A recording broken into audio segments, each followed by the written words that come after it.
Hi, I'm Chef Fee. This is Local Roots Cooking with Fee. Today we are preparing two dishes. We're preparing an okra and tomato stew, as well as a buttermilk fried chicken.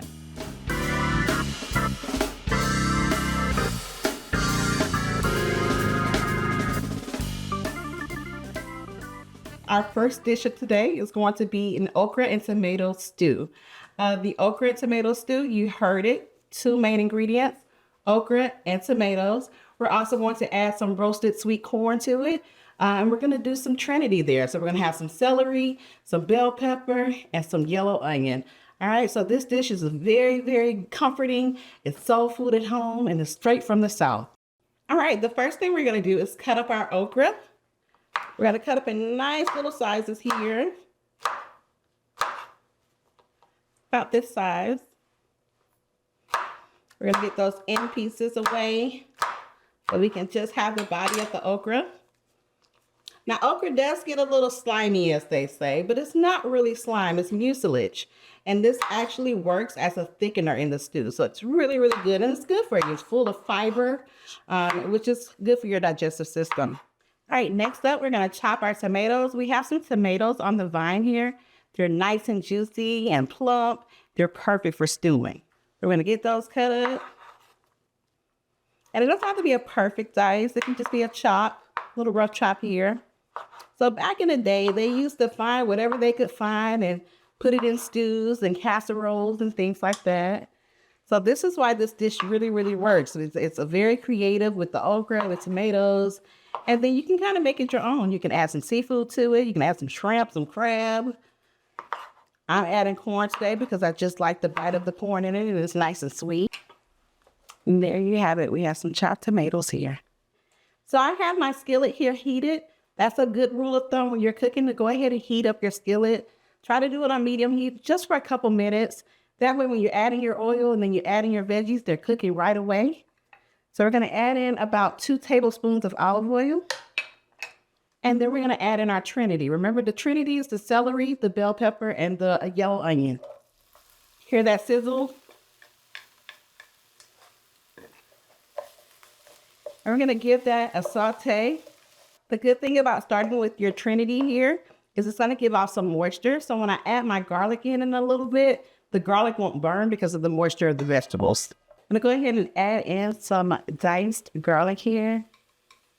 Some minced garlic, rather. While that's sauteing a little bit, I'm going to rinse off this okra and get it towel blotted. The great thing about rinsing your okra off and towel blotting it is you're getting rid of some of that mucilage, but it still contains enough to thicken your stew. If you don't like the mucilage at all, you can try frying your okra just for a little bit in a little bit of oil, and then putting it on a plate with a towel and trying to sop up that oil. Okay, so I'm just going to sop up here some of the mucilage. This is called towel blotting. All right, I'm going to let that camp out right there for a minute. We're going to add in our tomatoes. So now we have our tomatoes, we have our trinity, as well as our garlic. All right, so I turned my heat up a little bit because I have the tomatoes going and I want the tomatoes to cook down. The tomatoes are going to cook down just a little bit, but I'm going to leave some chunks of tomatoes in there. That way you have different textures and different bites when you're eating this okra and tomatoes too. Okra itself is a vegetable that is typically grown in West Africa. It does well in Florida, actually, because of our humidity. So it needs that humidity to really, really thrive. So it's great that we can have access to it here because of that.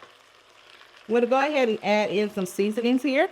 On this plate, we have garlic powder, onion powder, Creole seasoning, as well as some seasoning salt, celery seed. We have some cumin, cayenne pepper, and some bay leaves. I'm going to add those right in.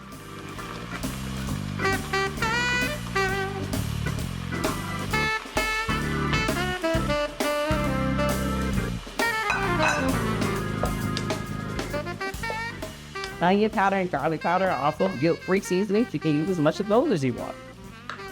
Okay, then we're going to add our okra right in with our tomatoes.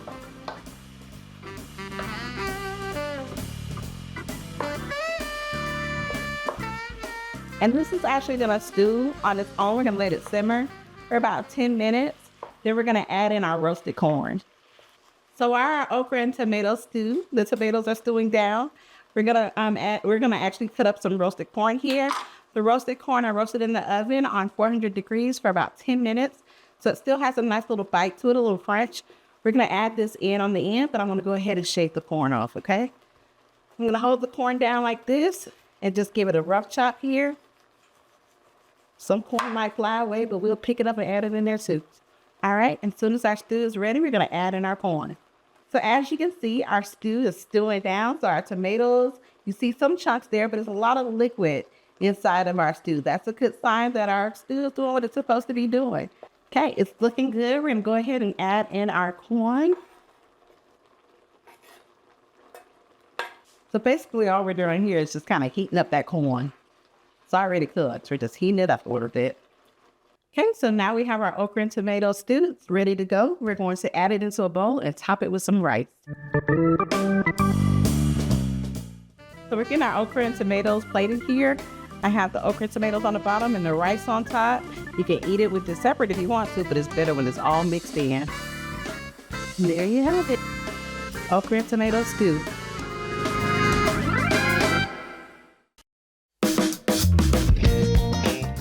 Buttermilk fried chicken is another classic in the South. We love to fry our chicken, okay? So if you are scared of oil and salt and butter, you're in the wrong part of the country, okay? So we're getting ready to fry some chicken. But before we do that, we're going to make our flour breading. All right, we have here our seasonings, and we have some all-purpose flour here. We are going to add in some onion powder, garlic powder, paprika, sage, cumin, black pepper, grounded mustard, cornstarch, and baking powder. We're going to add that right into our flour. Have some stragglers here, so I'm going to make sure I get it all in there. Then we're going to use a fork. And we're going to kind of sip all of those seasonings in to our flour. And we're going to make sure all of the seasonings are well blended into the flour. Don't let the flour get too close to your face. You'll sneeze. But if you're not sneezing, it's not seasoning, okay? All right. So now we have our flour mixture ready to go. All right. Now let's talk about this chicken marinade. So this chicken has been marinating for about 4 hours now. It's marinating in buttermilk, hot sauce, a little bit of sage, and a little bit of salt. I only added a little bit of salt in here because you got salt in your flour too. So you want to make sure you're not over salting, okay? But that's it. That's all my marinade is. And I let it marinate for 4 hours. You could also do this overnight. Okay, so it's really, really important that your oil gets nice and hot. So I have my oil heating up to 375. While that's heating up, we're going to get ready to dredge our chicken. And we're going to let our chicken sit a little bit with that coating, okay? All right, so we're getting our oil ready to be fried. This is some canola oil here in our skillet. And we're trying to get it to 375 degrees. While we're waiting for that to get to temp, we're going to go ahead and dredge our chicken and get our chicken nice and coated. Okay, we have some drumsticks and some thighs sitting in our marinade. We're going to take one piece of chicken at a time, and we're going to just coat it in our flour mixture until it's nice and coated. So we want it to look about like that. And buttermilk is really good because it's nice and thick, so it helps your flour and your seasoning stick onto the chicken. It makes a nice thick coating. And we're going to let that sit right there on our baking rack, and we're going to keep going until all the chicken is done.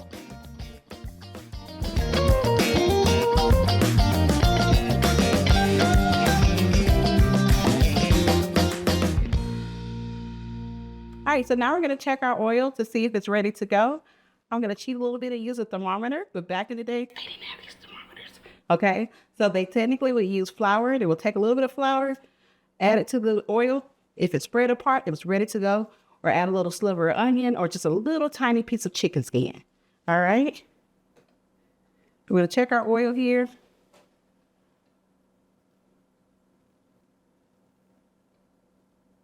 Not quite ready, getting there. It's about at 320 degrees. We're going to wait a little while until it gets to 375, okay? All right, so our oil has reached the right temperature, so we're going to go ahead and stick our drumstick right in. We're gonna carefully do it. We're gonna let that fry up. Go ahead and add in another piece. One thing you don't want to do is overcrowd your grease, because then it really brings the temperature down of your oil, and then your chicken won't cook properly. So we're gonna start off with these couple, and then once these get nice and brown and crispy, we'll take them out, put them on this paper towel so the oil can drain.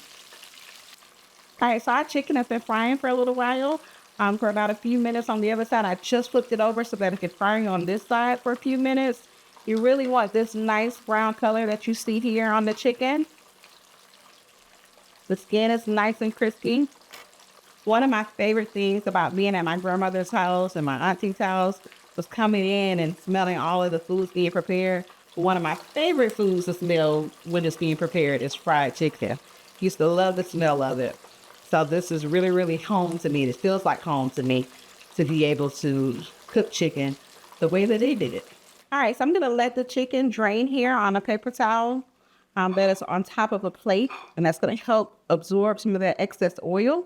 I'm gonna drop in a few more pieces of chicken.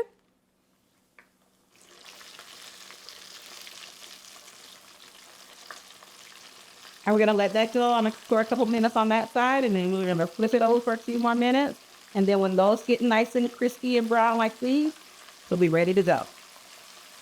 All right, so there you have it. We have our buttermilk fried chicken. The skin is nice and crispy, has that very thick coating on it, and flavor in every bite. Remember, we marinated in flavor, and then we seasoned it in flavor as well. So it's flavor upon flavor.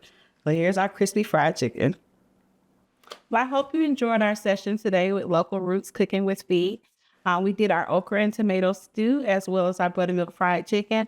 These are some great classic recipes to try at home.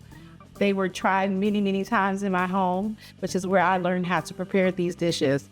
My stepmom used to make okra and tomatoes all the time, and I fell in love with okra and tomatoes. I added the corn, that was my addition. But I love corn, I love the sweetness of it, and it's just a great addition to the okra and tomato stew. Then the buttermilk fried chicken, another family classic. My grandmother's made it, my aunties made it. Love coming into the home and smelling fried chicken being prepared. When fried chicken was on the stove, I knew it was gonna be a good dinner.